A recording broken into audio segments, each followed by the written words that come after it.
The preseason patch that should have been has now arrived halfway through Season 12 as we're looking at major meta-shifting changes. Healing nerfed across the board, percent pen items nerfed, and less ADCs getting one shot before they can blink. We'll be breaking down everything and giving you guys a complete outlook on the solo queue meta thanks to the help of our challenger players and using the most recent data. Now, you've probably wondered to yourself, is SkillCapped really worth it? Well, let's find out. What rank were you before you started SkillCapped?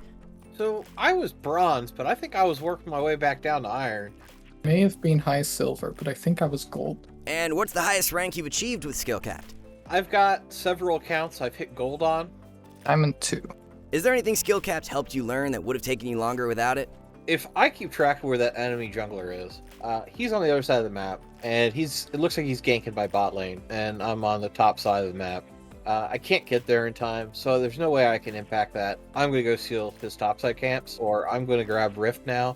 Just lots of ideas like, hey, I'm strong early, I'm Lee Sin, let's analyze all the lane matchups and go to a lane where I have prio and invade. That's not something I would be doing on my own every game, but that is something I'm doing because of SkillCapped. When I played League before SkillCapped, I was sort of playing and feeling my way around. And then after coming across SkillCapped and trying it for a little while, during one of the videos, I think, a sudden click of, hold on a second, this is not just a game of running around and killing people. This is a game about strategy. This is a game about moving the pieces so that the future becomes predictable and then acting on that future. So what are you waiting for? Get real results at skillcapped.com, link in the description below. Let's start off by running down the champion adjustments. Every single champion will receive an extra 70 base health, 14 health per level, 1.2 armor per level, and 0.8 magic resist per level. Champion healing is being reduced by 10 to 28% based on the champ, and champion shielding is lowered by 10%. Not only are champions being changed, but so are items and runes. Healing power of items and runes are being lowered by 10 to 28%. Shielding will also drop by 10%.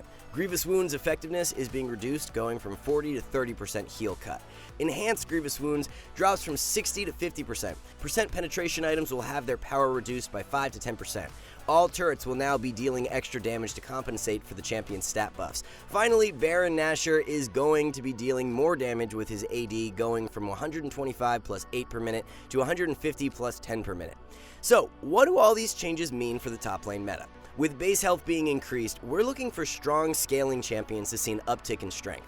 Kayle has already been one of the better solo queue performers in recent patches, so her OP tier standing will be solidified even further. Swain is another who's going to be loving these buffs, as he can be quite vulnerable to all-ins during the first few levels. A scaling tank like Ornn is also one to really watch out for.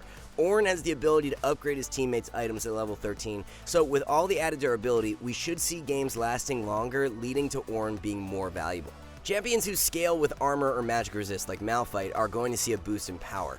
The added 1.2 armor per level not only makes Mal tankier, but his W and E become even stronger as well. If we do see tanks make a comeback, then strong scaling top laners with true damage like Camille, Fiora, and Vayne are going to be of top priority. So those are a couple of the biggest winners. But what about the biggest losers? We'll be dropping Quinn from the OP tier this patch, as early game snowbally top lane picks won't be as potent. Darius will also be dropping out of OP for the exact same reason. Really, any champions who rely heavily on obtaining an early lead to be effective are the ones who will be hit the hardest. Renekton mains had one patch with their champion in a decent spot, and then get hit right back down with the indirect nerfs the very next patch. The OP tier for top lane will be locked down by Ornn and Kayle. Our top 3 low elo picks are Garen, Yorick, and Nasus, while the best bans of the patch are Mord, Fiora, and Kayle.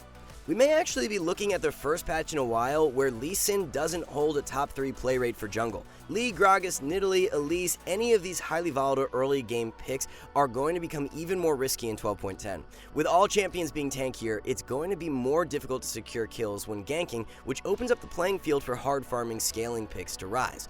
Watch out for Graves, Karthus, Kayn, Shyvana, and Yi to be some of the biggest winners of the patch.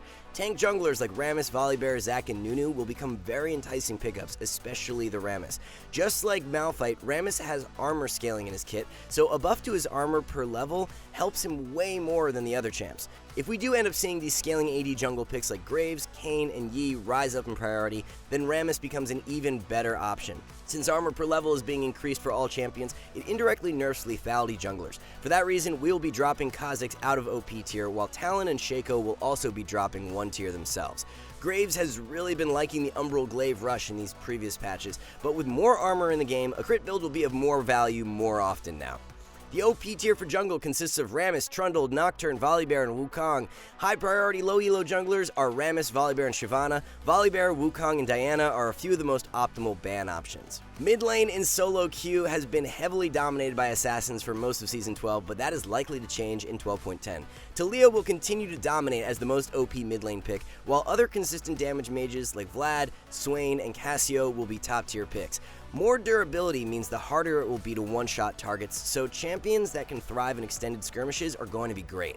We covered Malphite and Rammus as big winners due to them scaling with resists, and Galio is another to watch out for. Galio's W scaling with magic resist is great, as you are now getting 0.8 extra MR per level. Galio's most difficult matchups are against AD mids like Zed and Talon, but they should be played much less now. Speaking of AD mids, with lethality becoming a weaker stat this patch, it's going to be harder to succeed with bursty assassins. Kiana, Zed, and Talon are going to have a more difficult time obtaining an early lead and snowballing like they've been used to. With games lasting longer, you have to give respect to Kassadin and Veigar in 12.10. Although Azir has been absent from the solo queue meta for a long time, his power level will be very interesting to track. LeBlanc has been in a pretty terrible spot for the past few patches, and it's only going to get worse moving forward. Here's a look at the complete mid lane tier list, with Talia, Vlad, and Swain as the 3 OP picks. The best mid laners for low elo are Veigar, Malzahar, and Annie. Talia, Vladimir, and Kassadin will be really good bans this patch.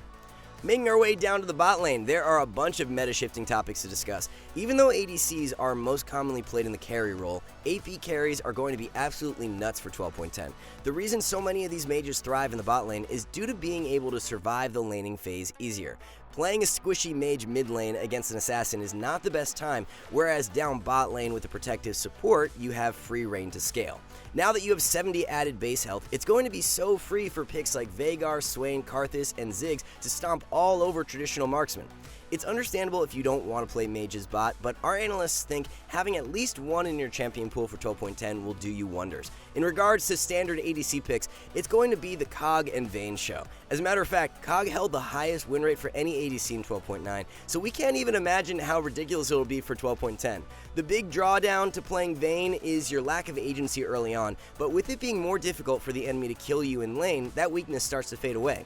Less potent scaling ADCs like Kalista, Draven, and Ashe are going to find it more difficult to succeed with the durability update. The lethality setups that we have been seeing on Jhin, MF, and Xayah become indirectly weaker, so transitioning back to crit will be valuable for more games. Our OP tier for ADC will feature Vayne, Kog'Maw, Lucian, and Jhin. Veigar, Misfortune, and Kog'Maw are our top 3 low elo recommendations for bot lane. Vayne, Lucian, and Jhin are a few good bans to consider.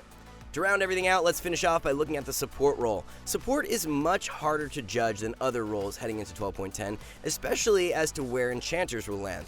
With healing and shielding being nerfed, it's going to hurt enchanters later on, but at the same time, more base stats will give them an easier time surviving the early game.